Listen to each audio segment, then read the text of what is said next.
Good to, magandang tanghali mga kaibigan. Meron kitang customer ngayon na Rosie.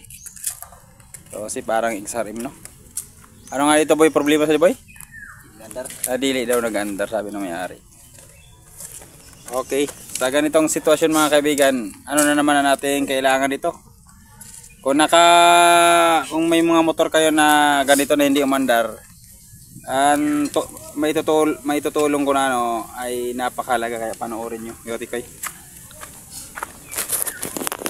Dito sa high tension wire, kailangan magkaroon ito ng kuryente.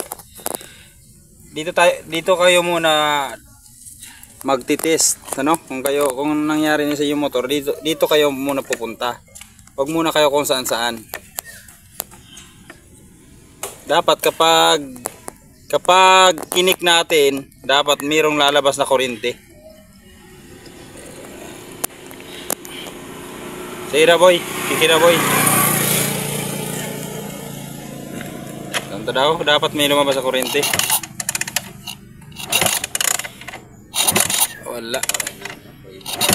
Walang kuryente. Waran ano yan? Waran susi? Nakauna. So walang kuryente mga kaibigan. Minsan pa daw boy? Wala talaga. Okay, wala. Inilipat na pala mga kaibigan ang supply ng kanyang susi. Wala na dito. Wala na dito, kanyan dito na.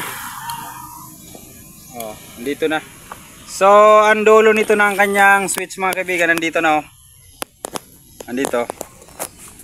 So napakalaga na itis natin ito. Itong kulay pula at ang motor na ito mga kaibigan ay ito, battery operated ito. Battery operated, kaya napakalaga sa kanya ang supply na galing sa regulator. Kaya dapat mayroon itong supply. So itis natin, pero itong daway. Ititis natin. Gamit ang ating test light. Ang kabila ng ating test light, i-clip natin dito. Yan. Dapat kapag wala itong battery boy, so banyak, okay tayo. Pag umilaw, good mga kaibigan, good. Sige.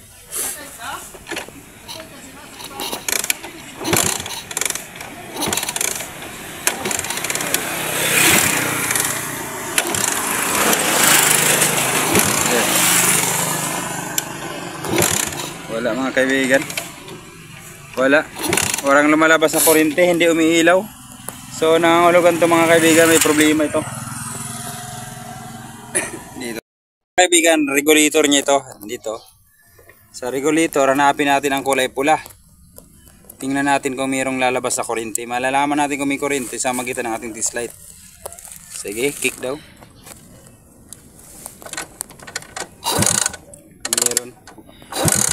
Meron output mga kaibigan. Okay, ibig sabihin yan mga kaibigan, nasa 80%. So ibig sabihin, nalaman natin na good ang stator, good ang regulator, kasi meron siyang output. O isa pa, meron siyang output. Ito, pubutabot mo. Yeah.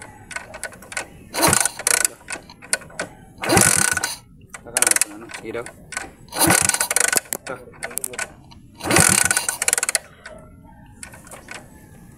Abot ka din sa ilaw eh. Sige pa. Yan. Abot. So i-jumper na lang natin ito mga kaibigan. Si Full Boy, tabi ito boy. Jumper talaga dito. Pagkuha ito yan, si Full yan. Kanina, i-dinirect na lang natin para good siya, hindi mag-lose contact.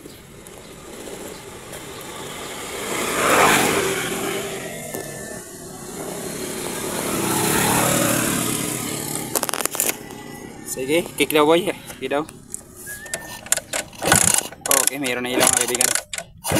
Okay, good. Okay, dapat mga kaibigan makarating siya dito sa ating kulay pula din, kasi ito yung karugtong niya eh. Sa pula dapat makarating siya dito. O, kick natin uli. Okay, kabot na. Kabot na.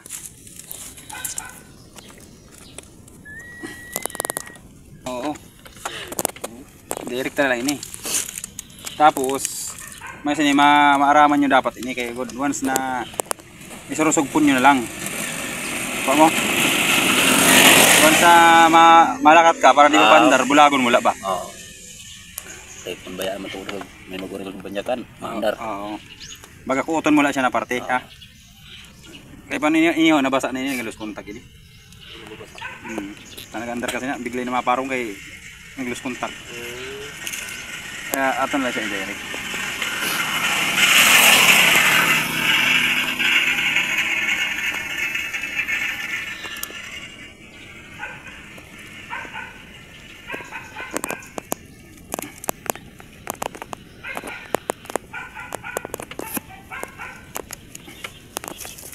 Ganun kanina, no?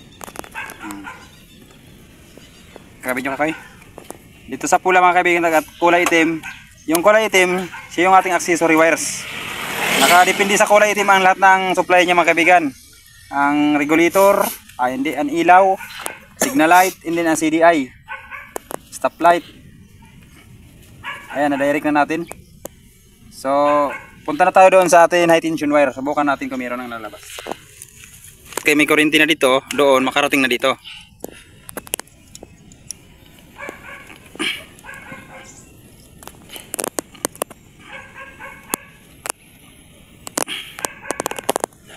Sige daw.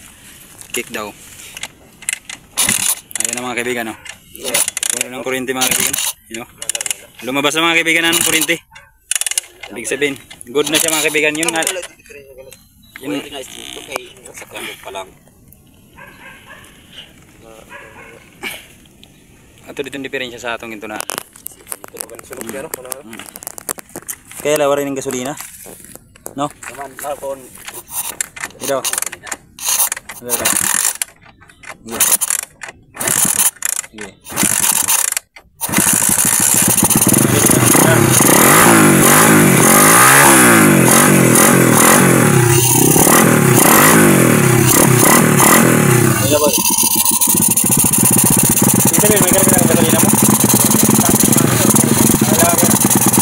So ganyan lang mga kaibigan. Ganyan lang sa pag-troubleshoot, no? Maraming salamat sa panonood at sana marami kayong natutunan sa tuwing kayo nanonood ng aking video. Maraming salamat.